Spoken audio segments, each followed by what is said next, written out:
One of the first truths I realized is that mankind is not a rational creature.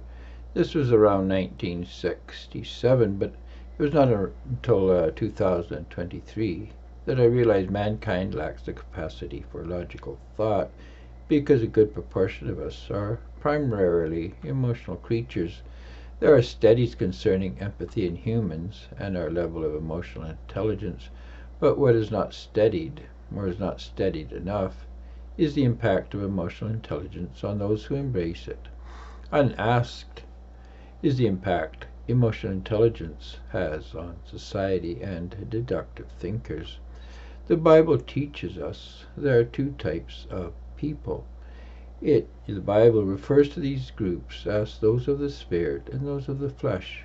This is equivalent to those who think with the mind and those who think with the flesh or body.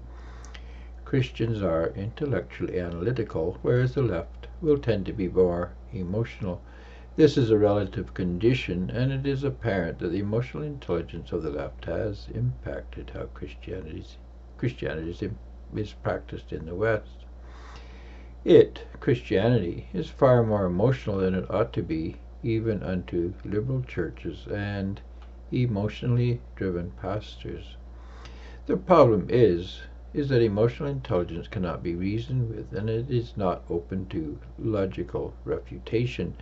Christians faced with the trauma of the emotionally distressed have reasoned that such people need to be patronized, coddled, and catered to. But liberals are not only emotional and not open to rational dialogue, but they also use laws and religious doctrine to supplement their treasure. Imagine a class of people who treasure equality.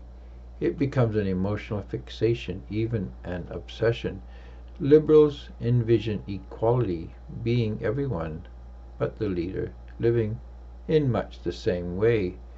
The laws liberals make and the things they advocate seek to manifest what is of their utmost value to them, their treasure.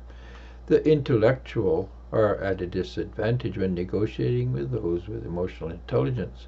Those with emotional intelligence are able to negotiate, but those with emotional intelligence must be pacified or they become intensely angry.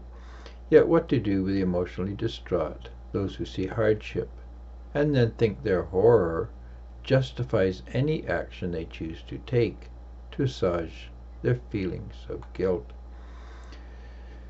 This is not a problem that is solvable by negotiation or debate, nor on the level of the individual influencer. Emotion cannot defeat emotion. We must create an objective base on which to operate on and to operate from. Objectivism cannot come out of man, but from logic. Rational man needs an objective base from which to operate logically. If there is not a ground zero, a logical and quantifiable base from which to validate operations, it is all subjective and open to individual interpretations. We must ask, where is ground zero? What fundamental truth does empiricism, for example, work from?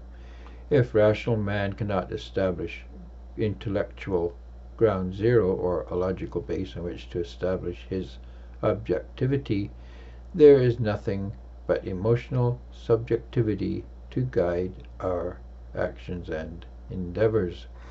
Emotion may not be evil in itself, but if this is all we have to fall back on, ultimately we must resort to physical combat to settle our fundamental differences. Without establishing ground zero, we condemn ourselves to an existence riven by internecine strife and violent crime.